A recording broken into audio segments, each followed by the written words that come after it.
Assalamualaikum warahmatullahi wabarakatuh. Waalaikumsalam warahmatullahi wabarakatuh. Alhamdulillah wassalatu wassalamu ala sayyidina Rasulillah sayyidina wa maulana Muhammad ibn Abdullah wa ala alihi wa sahbihi wa mawala. La hawla wa la quwwata illa billah, amma ba'du. Bapak-bapak, ibu-ibu, saudara-saudara kaum muslimin rahimakumullah. Kapan kiamat itu akan datang? Ini rahasia Allah. Jangankan kita yang orang awam, baginda Nabi sendiri tidak diberitahu oleh Allah kapan kiamat itu akan terjadi. Tetapi sungguh pun demikian, banyak hadis-hadis yang menjelaskan ciri atau tanda-tanda datangnya kiamat. Nah, kalau sudah bicara soal tanda kiamat itu ada dua. Pertama yang disebut alamatus sughra, tanda-tanda kecil. Ini waktunya masih ada tenggang. Ada yang dinamakan alamatul kubra, tanda-tanda besar, artinya kiamat sudah diambang pintu. Apa tanda-tanda kecil dari datangnya hari kiamat itu?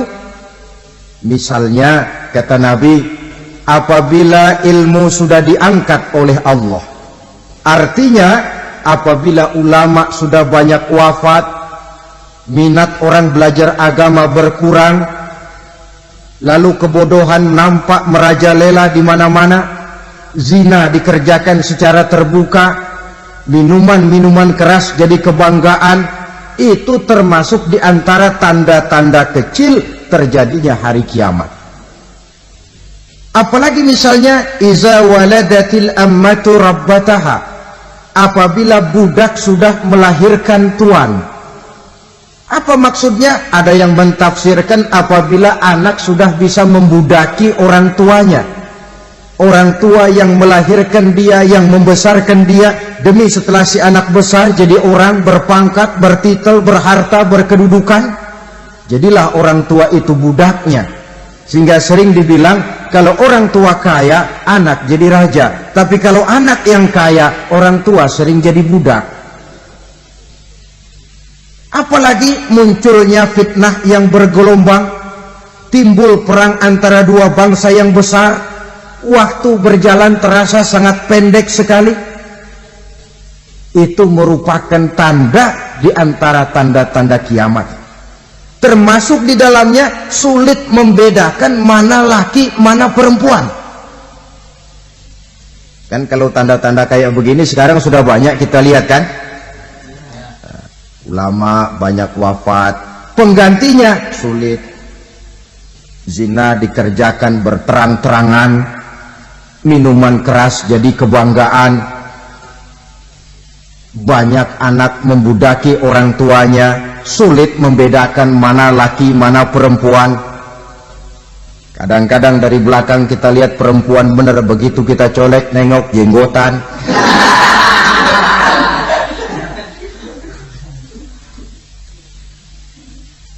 Ini termasuk tanda-tanda kecil, masih ada tenggang sampai akan terjadinya kiamat itu. Nah, yang dimaksud dengan tanda-tanda besar, ini tanda besar artinya kiamat sudah diambang pintu. Pertama, matahari terbit dari sebelah barat. Apabila matahari sudah terbit dari arah sebelah barat, tertutuplah sudah pintu taubat. Bersabda Nabi kita, la taqumus sa'atu hatta tatlu'a syamsu min maghribiha. Tidak akan datang hari kiamat sampai matahari terbit dari arah sebelah barat. Fa iza tala'at, manakala matahari telah terbit dari arah sebelah barat, wa ra'ahan nasu, manusia banyak menyaksikan itu, amanu ajma'un, mereka pun lalu beriman. yang tadinya kafir, yang tadinya ingkar, yang tadinya membangkang, setelah melihat matahari terbit dari sebelah barat, buru-buru beriman, berlomba-lomba mengucap 2 kalimat syahadat. Tapi apa yang terjadi? Kata Nabi, wadzalika hina la yanfa'u nafsan imanuha lam takun amanat min qabl. Hari itu adalah hari yang iman sudah tidak berguna lagi bagi seseorang apabila sebelumnya memang dia tidak pernah beriman. Au kasabat fi imaniha khaira, atau beriman tetapi tidak pernah melakukan kebajikan di dalam keimanannya itu. Hari yang sudah kasib, hari yang sudah terlambat, beriman tidak akan ada gunanya lagi. Ini pelajaran buat kita. Sebelum sang surya terbit dari sebelah barat, sebelum nafas sampai di tenggorokan, artinya pintu taubat masih terbuka. Kalau 2 hal itu sudah terwujud, nafas sudah sampai di kerongkongan atau matahari sudah terbit dari arah sebelah barat, tertutuplah sudah pintu taubat. Tak ada lagi gunanya pangkat, jabatan, harta, bahkan beriman pun dalam suasana macam itu too late, kata orang Kulon. Sudah terlambat. Matahari terbit dari arah sebelah barat, itu tanda besar, artinya kiamat sudah diambang pintu. Lalu apalagi tanda besar? Munculnya Dajjal. Dajjal artinya pendusta-pendusta yang menyesatkan manusia. Ada 2 macam Dajjal, saudara. Ada Dajjal kecil, ini Dajjal kelas teri. Kalau ini sejak zaman Rasulullah sudah ada itu. Tiap zaman ada. Di zaman Rasulullah misalnya ada yang bernama Aswad al-Unsi dari Yaman. Ada yang namanya Musailamah al-Kazzab dari Yamamah. Ada yang namanya Ibnu Sayyad dari Madinah. Ini Dajjal di zaman Rasul. Musailamatul Kazzab memproklamirkan diri jadi nabi, dia di zaman Rasul masih hidup. Ini Dajjal zaman Nabi. Di zaman sahabat muncul Dajjal. Di zaman kita sekarang ini Dajjal pun gentayangan. Dajjal kelas teri.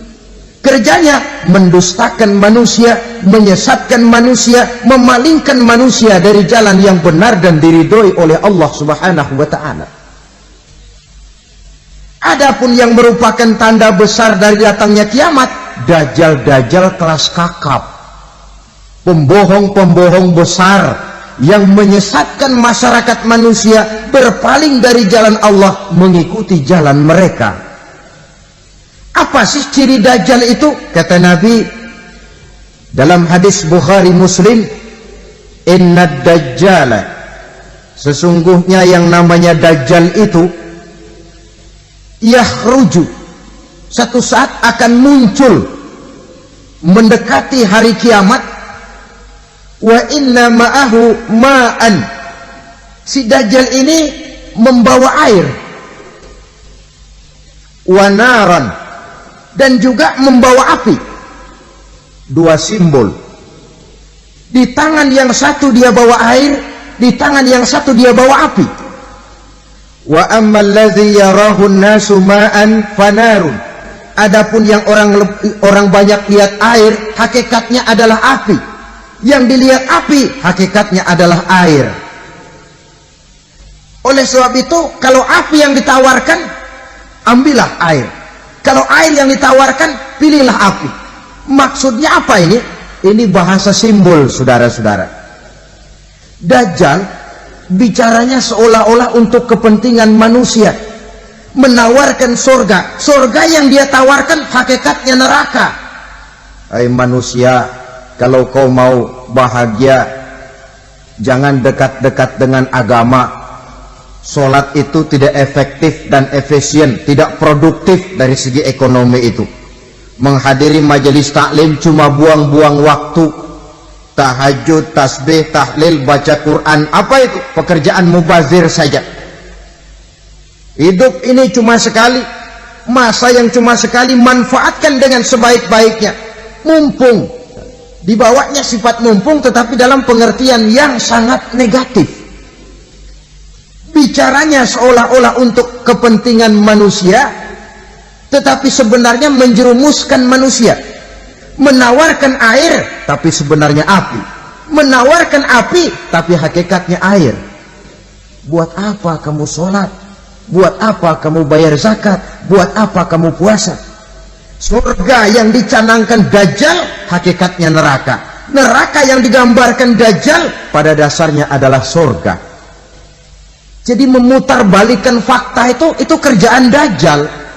Yang hak jadi batil, yang batil dibilang hak, yang benar jadi salah, yang salah malah jadi benar. Tuntunan disuruh jadi tontonan, tontonan malah menjadi tuntunan. Itu pekerjaan Dajjal profesinya. Zamannya Nabi Adam, Dajjalnya kan iblis. Betul? Betul. Apa sih dan kerayuan iblis itu? Allah setelah menciptakan Nabi Adam kan bilang, Adam, kau dan istrimu Hawa tinggal di surga ini. Seluruh fasilitas yang ada di surga persilahkan kau nikmati.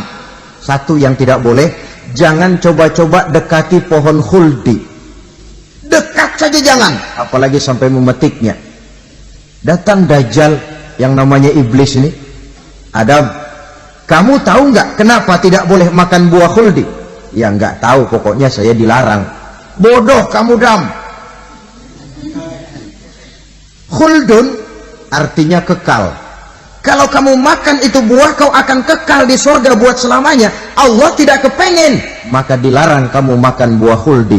Kalau kau ingin kekal di surga, Adam, makan saja. Saya bicara begini ini untuk kepentingan kamu, Adam. Ini kan ciri-ciri Dajjal.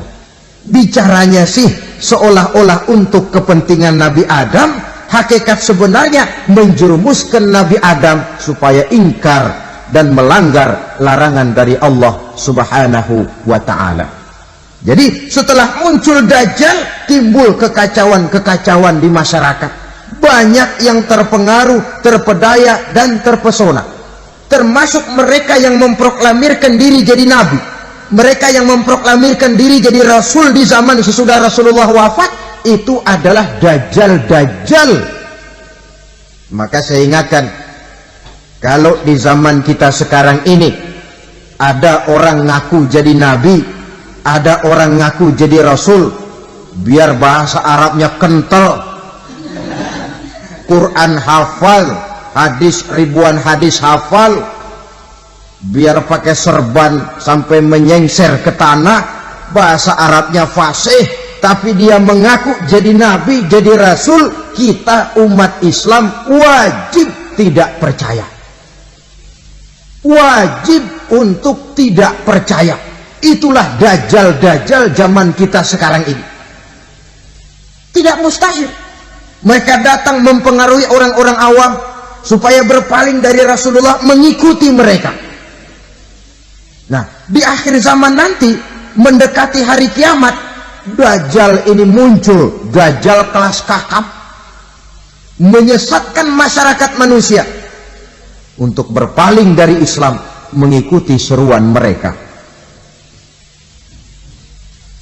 Apalagi di antara datangnya kiamat itu, tanda yang besar itu, turunnya Nabiullah Isa Al-Masih, putra Maryam.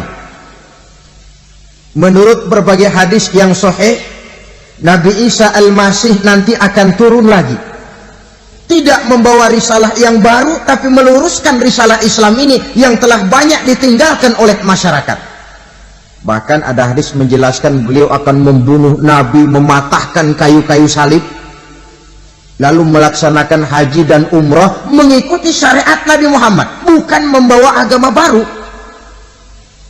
Menjadi semacam mujaddid, reformer, menyelamatkan manusia dari bisikan Dajjal. Bahkan ada riwayat yang menjelaskan bahwa Nabi Isa berhasil mengalahkan Dajjal, mengembalikan masyarakat manusia kembali kepada ajaran Islam yang datang dari Allah, dibawa oleh Rasulullah Sallallahu Alaihi Wasallam.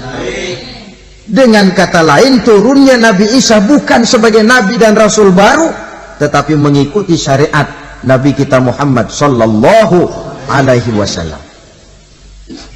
Saudara hadirin, ibu-ibu hadirat yang saya hormati, kemudian apalagi di antara tanda-tanda besar akan datangnya kiamat itu? Keluarnya asap atau awan. Kata Nabi, inna min asrati sa'ah dukhanan yamla'u ma bainal masyriqi wal maghrib. Di antara tanda-tanda kiamat munculnya awan atau asap yang memenuhi antara langit dan bumi. Ini pun diperkuat dalam surah Ad-Dukhan ayat 10. Fartaqib yauma ta'ti as-sama' bidukhanin mubin fayughshan nas hadza azabun alim. Bagi orang-orang yang beriman, mereka biasa-biasa saja. Tapi bagi orang kufur, datangnya asap dan awan ini merupakan azab yang kelewat pedih. Barangkali sedikit mendekati gambaran tentang azab yang pedih ini, saya ingatkan alam pikiran kita kepada peristiwa yang belum lama terjadi. Pernah dengar berita bocornya reaktor nuklir di Chernobyl, Uni Soviet?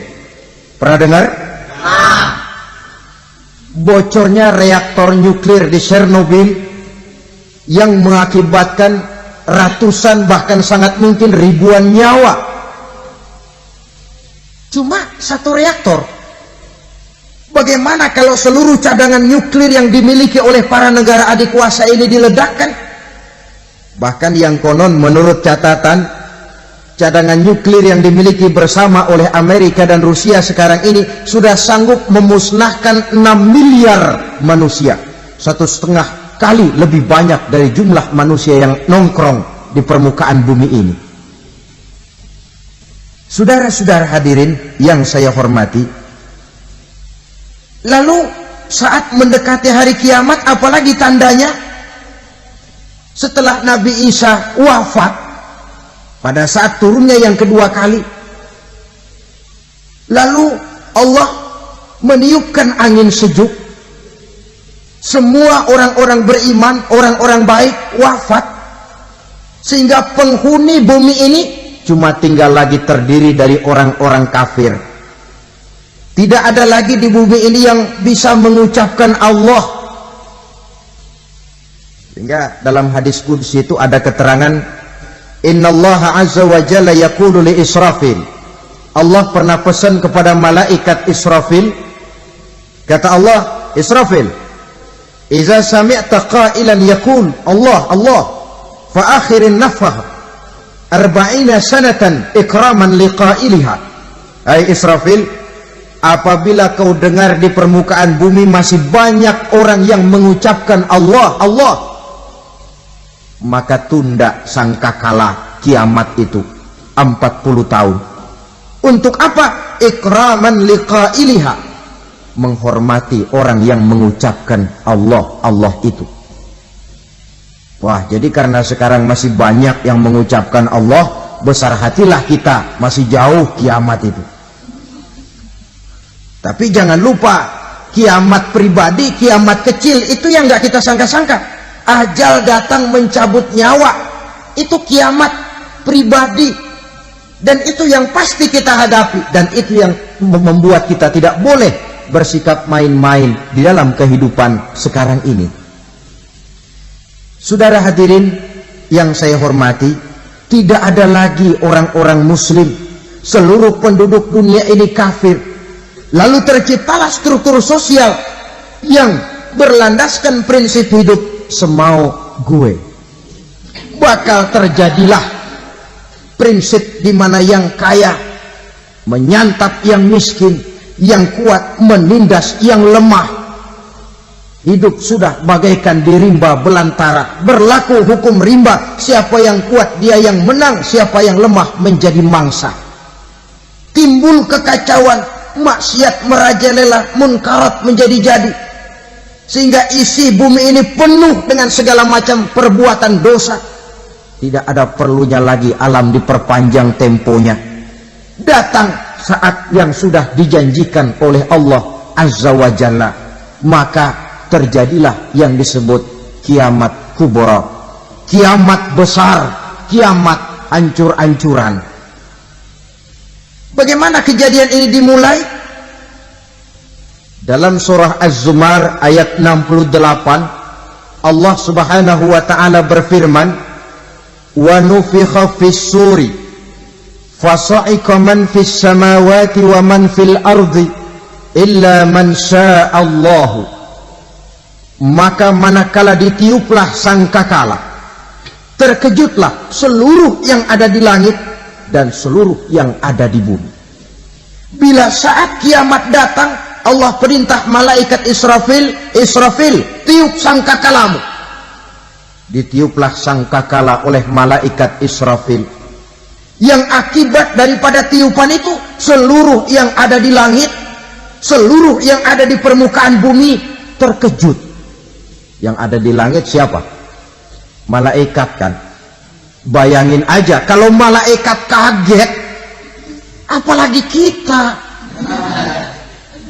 Terkejut seluruh makhluk yang ada di bumi, yang ada di langit mendengar suara sangkakala itu. Bunyinya tidak sanggup kita bayangkan dahsyatnya. Ledakan nuklir, ledakan neutron, belum apa-apa ketimbang bunyi sangkakala malaikat Israfil ini.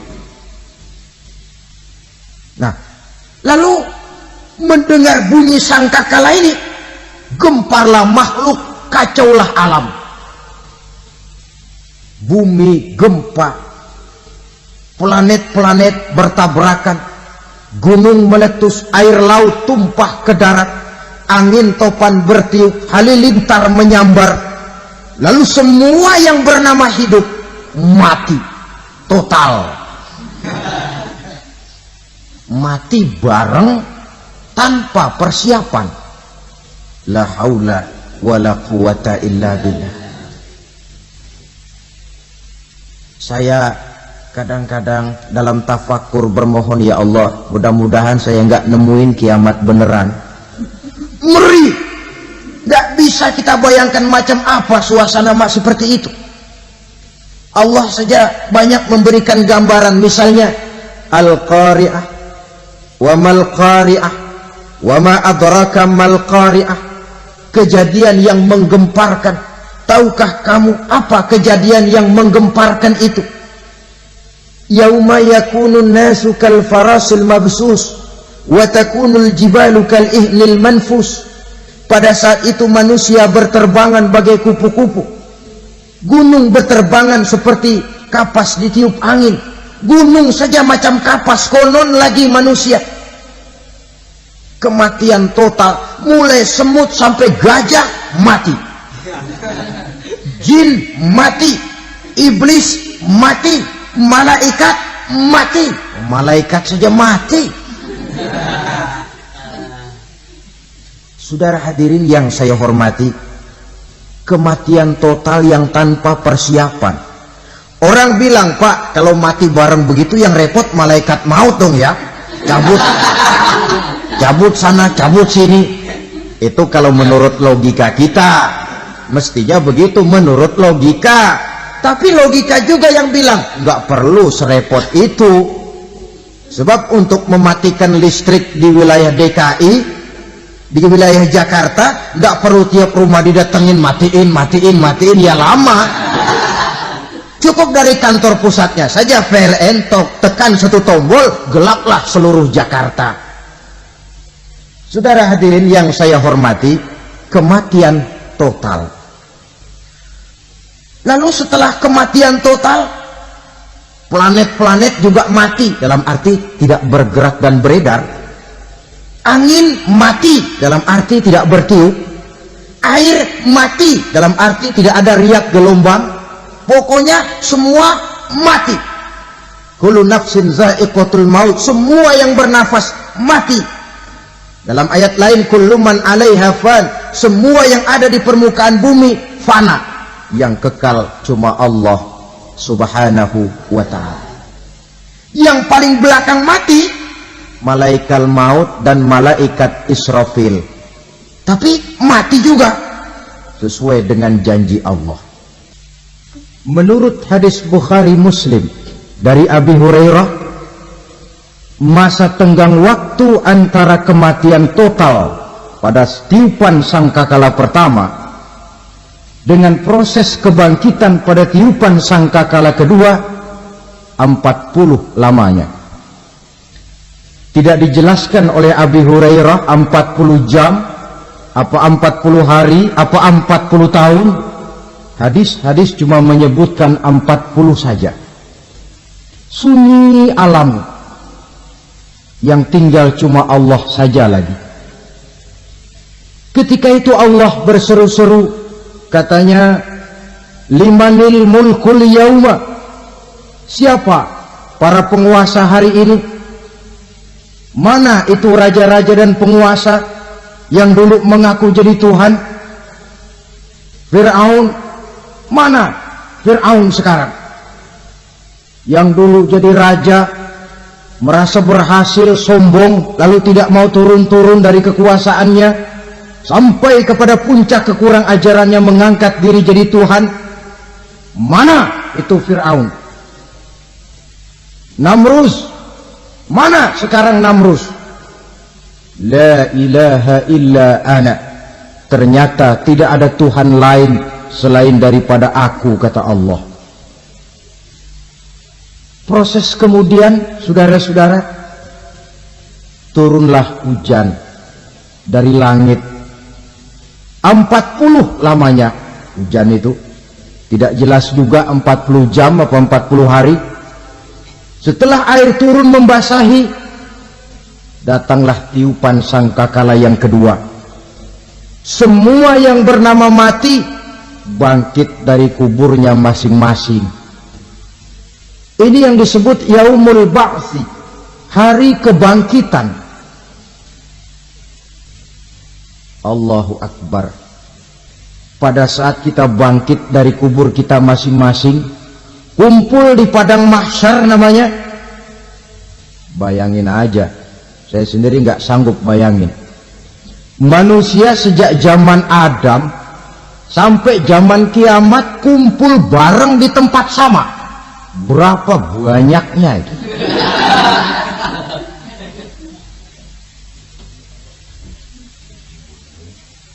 Dan yang luar biasa menurut satu riwayat, pada saat bangkit itu, Masya Allah, roman muka kita berubah, disesuaikan dengan amalan kita waktu di dunia ini. Barang siapa yang waktu di dunia amalannya itu amalan tikus, di akhirat nanti dia bangkit dari kubur, mukanya seperti muka tikus. Gagah betul badannya, tapi mukanya seperti tikus. Kenapa? Amalannya waktu di dunia seperti amalan tikus. Apa amalan tikus itu? Suka ngegeragoti barang yang sudah disimpan rapi-rapi. Orang sudah simpan uang rapi-rapi, simpan perhiasan rapi-rapi, digeragoti oleh tikus. Maling-maling, pencoleng-pencoleng, koruptor-koruptor, itu nanti di akhirat nanti kita lihat mukanya seperti muka tikus. Oh, ini waktu di dunia suka nyolong, hanya seperti muka tikus. Barang siapa yang waktu di dunia ini amalannya itu amalan macan, dia akan bangkit nanti mukanya seperti muka macan. Apa amalan macan? Macan itu amalannya menang-menangan. Orang yang mau menang saja, nggak mau mengalah. Coba lihat di hutan, kenal hutan nggak? Nah. Di hutan, raja hutan di mana-mana pasti macan, betul kan? Betul. Padahal hutan belum pernah bikin pemilihan umum.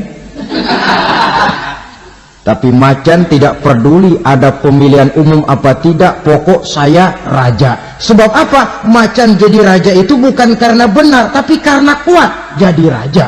Setelah dia jadi raja, rakyat hutan yang mesti dilindungi malah dimakan oleh raja macan. Kambing rakyat hutan dimakan oleh macan. Ayam rakyat hutan dimakan oleh macan. Itu nanti kita lihat di akhirat itu mukanya seperti muka macan, gagah betul.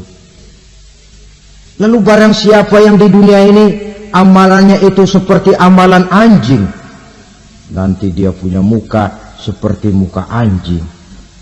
Apa amalan anjing? Pertama, anjing itu kalau disuruh jaga rumah, dia tidak bisa membedakan mana maling, mana tamu. Biar yang datang maling, kalau bawa tulang, anjing kalem.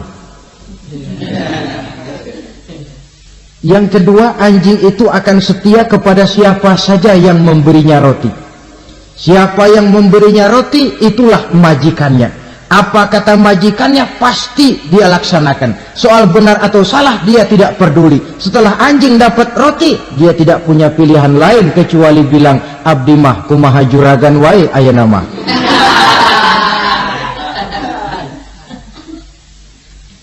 Saudara hadirin yang saya hormati, berkumpul di padang mahsyar, tiap orang sibuk dengan persoalannya masing-masing.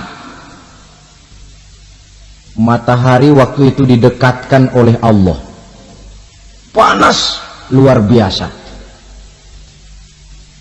Ada yang saking panasnya itu mencucurkan peluh keringat sampai sebatas mata kakinya. Ada yang keringatnya sampai sedengkulnya, ada yang keringatnya sampai sepusatnya, ada yang keringatnya mengalir sampai sebahunya, ada yang kelelap oleh keringatnya sendiri, sementara orang di sampingnya nggak apa-apa. Bergantung lagi amalan dia waktu di dunia ini.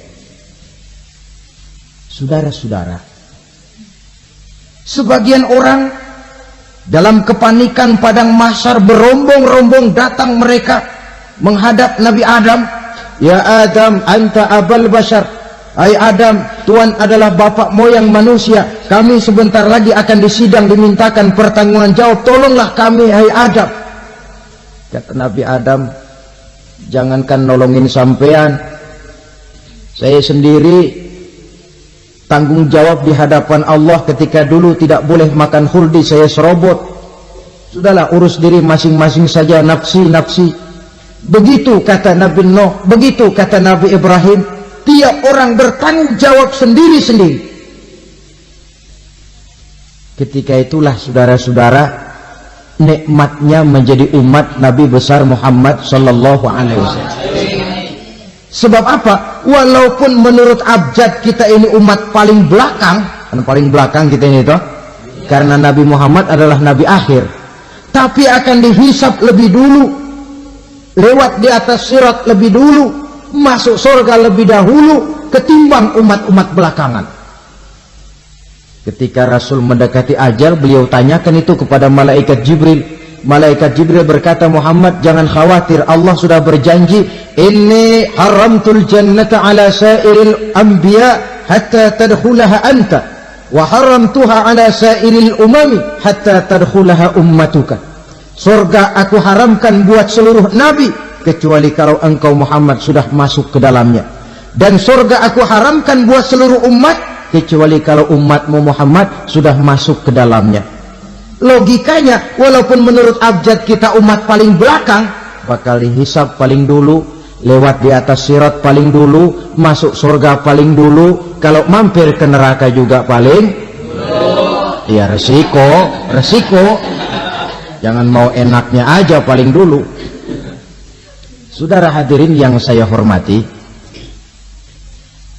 setelah masa kebangkitan itu jangan dikira begitu bangkit langsung diperiksa, masih menunggu menanti ribuan tahun perhitungan padang mahsyar untuk sampai kepada proses yang disebut yaumul hisab, hari perhitungan. Seorang demi seorang bakal dipanggil. Bayangkan saja, kita se-RT saja di absen, kadang-kadang perlu waktu lama. Ini manusia sejak zaman Nabi Adam sampai datang hari kiamat, satu demi satu disidang di hadapan Qadhi Rabbul Jalil. Status sosial copot sudah waktu itu. Yang pernah jadi hartawan di situ tidak lagi kelihatan kehartawanannya. Yang pernah jadi jenderal tidak lagi dipanggil jenderalnya. Yang ustadz tidak lagi dipanggil al-mukarramnya. Seluruh status sosial selesai. Dipanggillah kita seorang demi seorang menghadap Qadhi Rabbul Jalil. Bagaimana proses penghisaban itu? Pertama proses tanya jawab. Di antaranya ada hadis menyatakan lan tazula qadama 'abdin yaumal qiyamah hatta yus'ala an arba'i khisalin. Besok di hari kiamat tidak akan bergeser telapak kaki seorang hamba sampai dia ditanya lebih dulu tentang 4 persoalan. Tentang ilmunya. Kemana ilmu itu diamalkan? Tentang umurnya. Di mana umur itu dihabiskan? Tentang masa mudanya, kemana masa muda itu dipakai? Tentang hartanya, dari mana harta itu didapat dan kemana harta itu dibelanjakan. Ini termasuk proses tanya jawab. Jadi kalau istilah pengadilan dunia, nama Fulan bin Fulan. Kamu waktu di dunia diberikan umur panjang untuk apa? Pernah mengalami masa muda, kemana kau habiskan masa remajamu? Kau diamanahkan ilmu, dengan apa ilmumu kau amalkan? Kau diberikan harta, dari mana harta kau dapat, kemana kau belanjakan? Tak seorang pun yang bisa mungkir. Sebab apa? Dikala itu yang menjadi saksi bukan orang. Yang menjadi saksi adalah seluruh anggota badan kita. Tangan bicara, kaki jadi saksi terhadap seluruh amalan yang pernah kita kerjakan pada saat kehidupan di alam dunia ini. Selesai proses tanya jawab, lalu diperlihatkan buku catatan kita waktu hidup di dunia ini. Jangan lupa Allah itu menyiapkan 2 superkomputer kepada kita. Sebelah ditempelin sebelah kanan, yang sebelah tempelin di sebelah kiri. Komputer itu namanya Raqib dan Atid. 2 malaikat yang apabila baik kita lakukan, refleks saja akan menulis kebajikan kita. Jahat kita kerjakan, akan tertulis. Catatan itu nanti diperlihatkan kepada kita. Waduh, alangkah malunya pada saat diperlihatkan catatan kita, buku rapot kita merah melulu. Barangkali diperiksa sambil diomelin, brengsek lo. Buku merah melulu begini, bagaimana waktu hidup di dunia? Tidak cukup diperlihatkan buku catatan kehidupan, rekaman kehidupan. Rekaman kehidupan kita secara utuh sejak terlahir sampai ajal datang merenggut nyawa. Barangkali mirip dengan video sekarang ini, di mana terekam dengan baik seluruh kegiatan kita sejak yang sekecil-kecilnya sampai kepada yang sebesar-besarnya. Untuk kemudian kita pun menerima balasan. In khairan fa khairun wa in syarran fa syarrun. Kalau baik ya baik balasannya, kalau jahat ya jahat juga balasannya. Catatan-catatan kita diberikan. Kalau banyak kebajikannya diberikan di tangan kanan dengan cara yang halus. Kalau banyak kejahatannya diberikan dari sebelah kiri atau dilempar dari belakang. Itulah sebabnya sejak di dunia ini kita sudah mohon kepada Allah. Ketika berwudu membasuh tangan kanan, apa kita bilang? Allahumma a'tini kitabi biyamini wa hasibni hisaban yasira. Ya Allah, berikan saya kitab di tangan kanan, dan kalau saya memang perlu dihisap, hisaplah saya yang seringan-ringannya. Tangan kiri berlindung kita kepada Allah, jangan sampai diberikan kitab di tangan kiri atau dari arah sebelah belakang. Wa'udzubika an tu'tiya kitabi bishimali aw min wara'i zuhri, dari arah sebelah belakang. Na'udzubillah min dzalik. Setelah selesai lewat proses penghisaban, lewat mizan, timbangan, maka yang sudah selesai dihisab itu bergeraklah menuju sirat, jembatan yang terbentang menuju surga melalui neraka. Saudara-saudara, panjangnya perjalanan sirat itu memakan waktu ratusan tahun. Tetapi orang yang lewat di atas sirat pun macam-macam, bergantung amalannya ketika di dunia ini. Ada yang lewat di atas sirat itu kalbarkil khatib, seperti kilat yang menyambar, sudah sampai dia di surga. Cepat bukan main. Ada yang lewat di atas sirat itu seperti orang lari-lari. Ada yang lewat di atas sirat itu seperti orang jalan biasa. Ada yang sambil merangkak, ada yang sambil ngesor, ada yang sambil gelayutan, ada yang selamat sampai ke ujung ke surga, ada yang tergelincir jatuh masuk ke dalam neraka, bergantung amalannya dalam kehidupan di dunia sekarang ini. Tiap kita akan melewati yang namanya sirat ini. Saudara-saudara kaum muslimin yang saya hormati,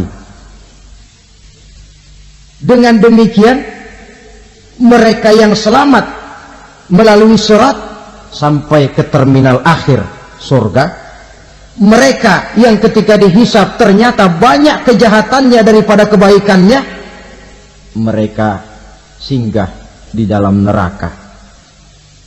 Nah, adapun orang-orang yang beriman menurut ayat Quran dan hadis Nabi itu nanti ada bermacam-macam.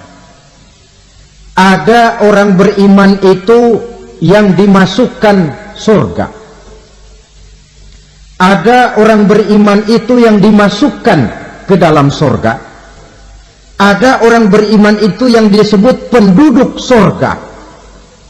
Kenapa lain-lain, Pak? Karena waktu di dunia amalannya juga lain-lain.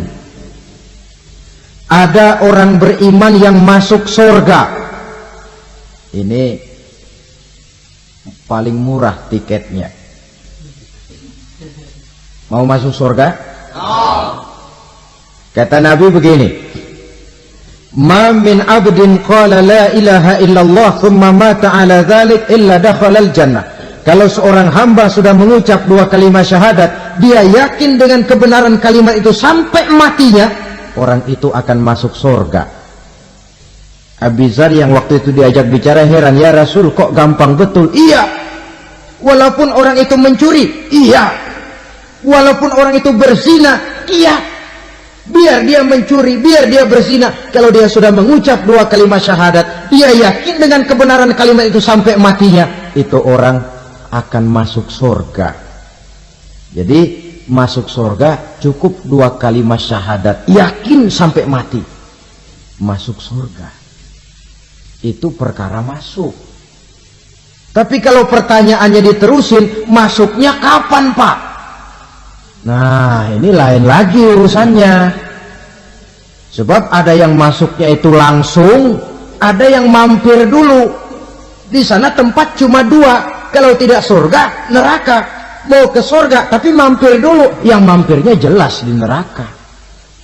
Kenapa? Dalam hadis qudsi ada riwayat, nanti itu di akhirat, setelah Allah selesai mengatur penduduk surga masuk surga, yang neraka masuk neraka, Allah berkata kepada malaikat Malik, malaikat Malik, la baik ya Allah, itu bajingan-bajingan tengik, manusia-manusia durjana yang waktu di dunia tidak mau sujud, jauh dari ulama, gemar melakukan yang munkarat dan maksiat, hidup di tengah masyarakat selalu jadi bibit keonaran, kufur, sudah masuk neraka semua.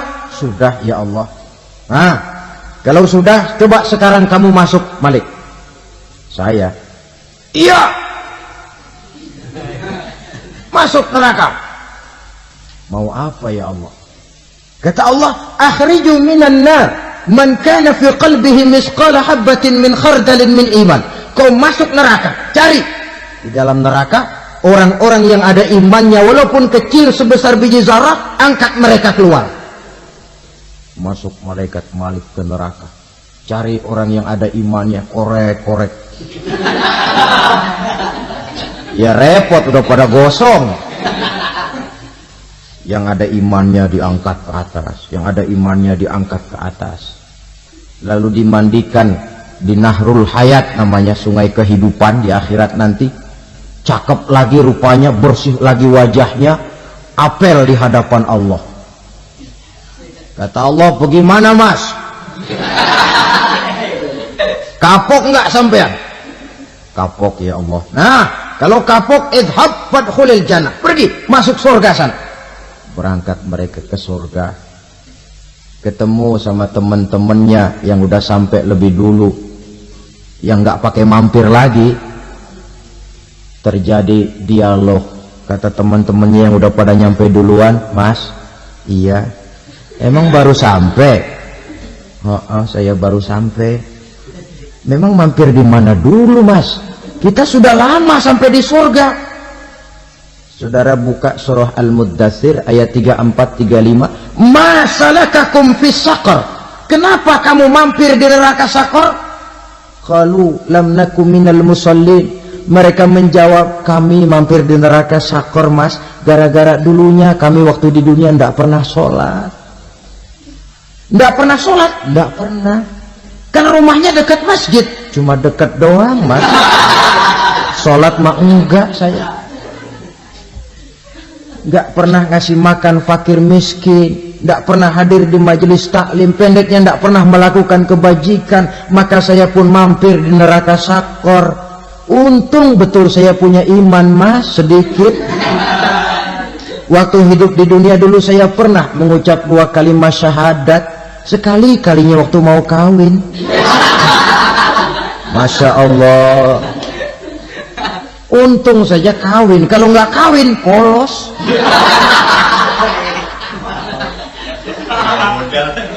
Itu juga pengulu sudah setengah mati ngajarin. Asyhadu alla, asyaduaan, asyaduaan.